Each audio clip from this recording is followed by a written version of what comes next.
Hopefully somebody's holding the ladder because we're taking another step up as we welcome you back to Mississauga, Ontario.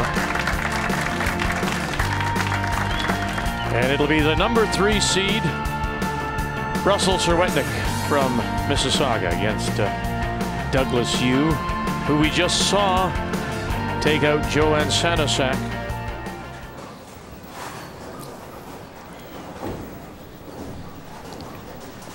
We're moving up the ladder towards the championship, and it's Russell Serwetnyk from Mississauga, Douglas Yu from Markham, Ontario.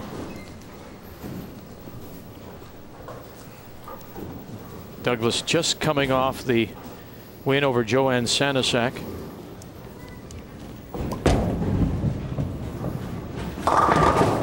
And you wonder if that, in fact, is a little bit of advantage for Douglas, that he's just been on the lane and he's got that momentum going. Yeah, without question, and it's always been a hot topic of conversation anytime you've talked about the stepladder format. A player like Douglas has got momentum. He's been on the lanes. He's loose. He knows exactly what his shot's doing. All he has to do is make the right moves and repeat shots. Whereas even though Russell did get practice, he's kind of coming on fresh. Ooh.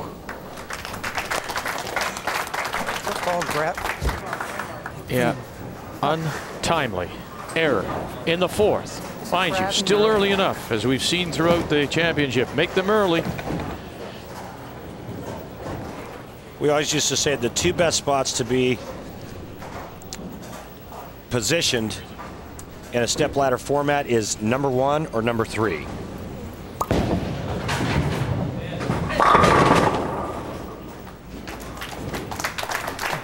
Stay underneath that ball, Russell. Does he have reason to feel a little bit robbed there? Well, the ball hit a little weak. Okay. That's why it left the flat 7, only because he didn't really stay under the ball quite enough to get the good, solid, heavy roll. Hold on.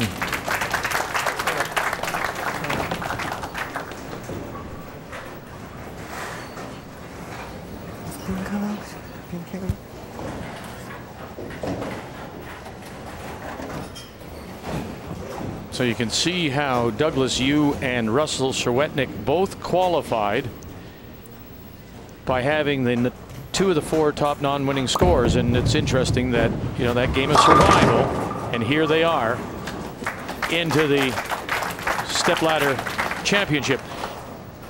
And as we've pointed out before, that left-hander's nemesis is that 7-pin.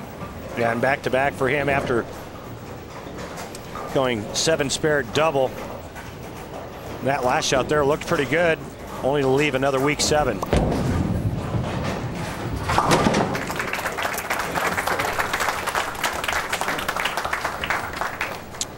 Russell is in trouble, though, my friend. He has not even come close to the 1-3 pocket since the first frame. Right. And he put up a strike in that first.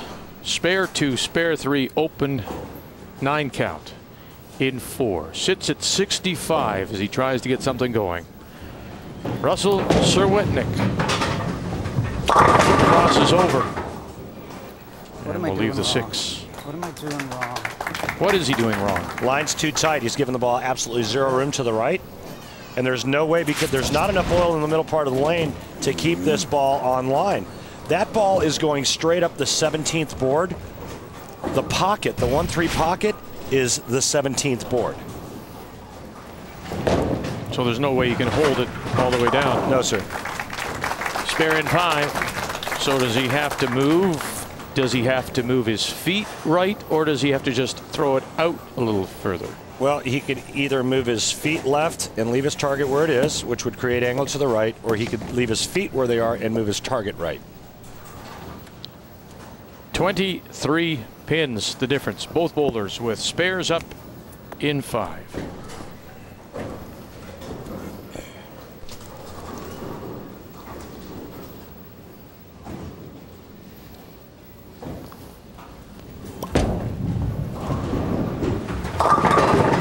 Can't get off the... I am throwing a wonderful ball. 2 straight. He's afraid to let the ball drift a shade to the right for fear that it's not going to get back. Well, and you know that tightness just may come from the pressure of the moment. It's a good point. But he hasn't really thrown a shot like he threw in the first frame, where he actually gave the ball a little bit of room to the right, and the ball just kind of walked right through the pocket. Yeah.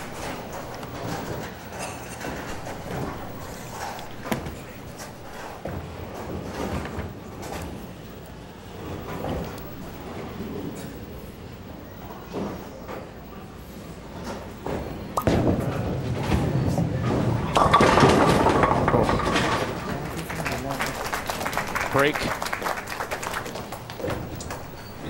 Yeah, huge break. Avoids disaster in the big split when he's got the nice lead, the 22-pin lead now. Just cover the 6-10 here, stay clean, and maintain a big lead. And keep moving up the ladder.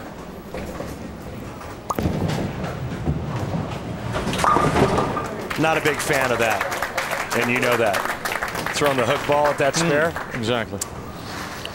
Especially on a tough oil pattern.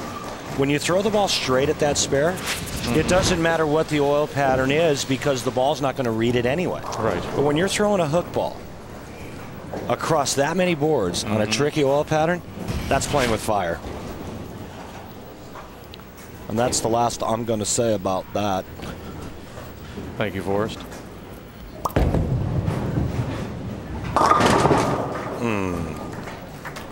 2-7 split, baby split. One of your favorites. Yep.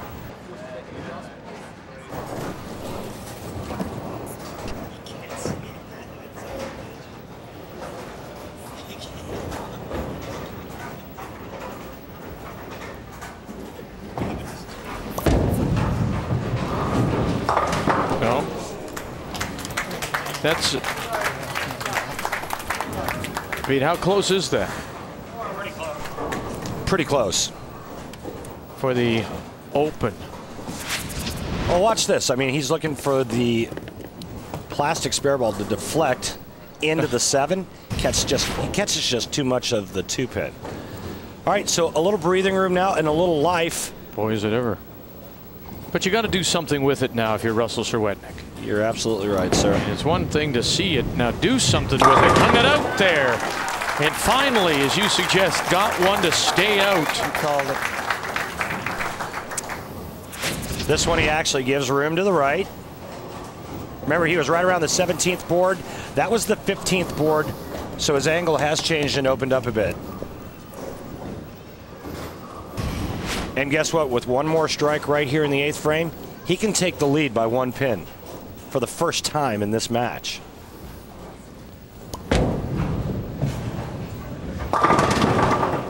Oh my. Wow. How about the 4-7-9 pocket split? Squeeze the 4 over. Yes, sir.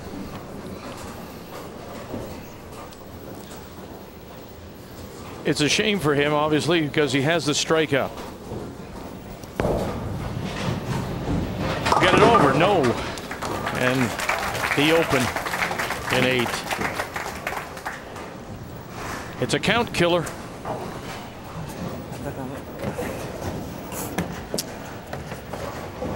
He went from being able to take the lead by 1 to trailing by 21.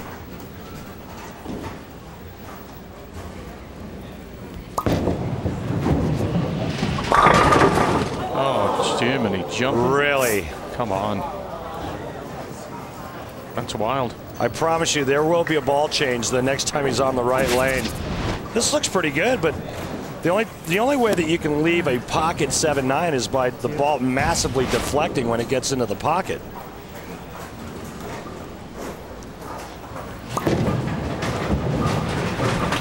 And so another open back-to-back, and so here we go. Look at this. We have 2 frames to play. There's a 10-pin difference. Advantage, Douglas, you Both of them coming off opens, and it's all on the line in 9 and 10.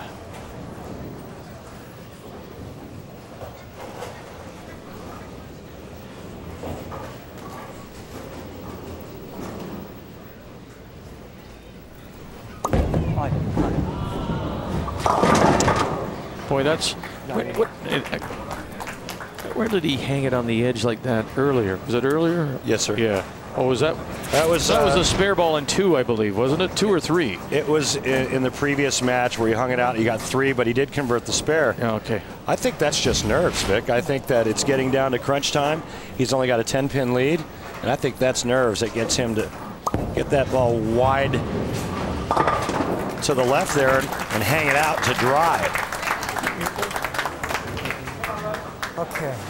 Okay, the spare. So now here, if you're Russell Sherwetnik, this is what you planned for. The mental game, this little head game. It was Sherwetnik's choice before the game began. As the higher seed, he could have thrown first, or he wanted to finish first. Now he gets the chance to put the pressure on Douglas Yu. You played for this moment, Russell Sherwetnik.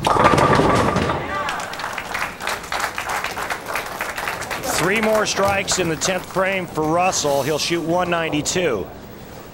Douglas Yu can strike out in the 10th frame for 192. And if we're tied, as you've seen in previous weeks, we would have a 2-frame roll-off.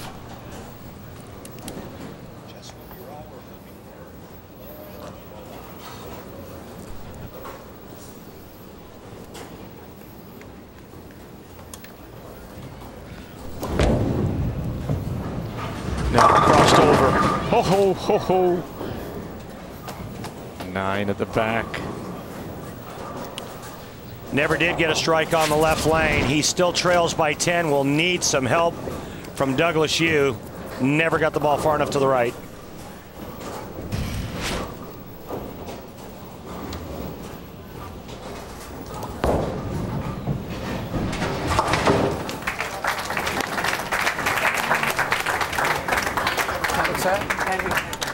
What? Oh.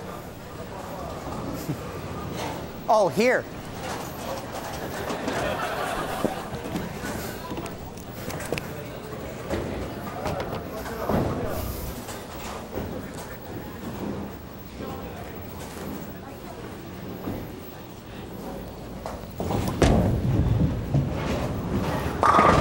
Now I get it out. Yeah. There, hey, he can do the commentary for us because that's exactly what's the story? What he was looking for. 171 his total. Douglas Yu needs any kind of a mark and good count.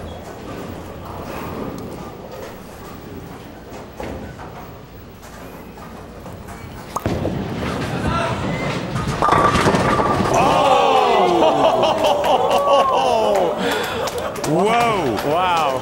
You betcha. He came up and out of that shot pretty quickly. Almost leaving a solid 6-8. Watch this. See how he's up and out of it? This ball's going high. 8-pin stance, but only for a moment.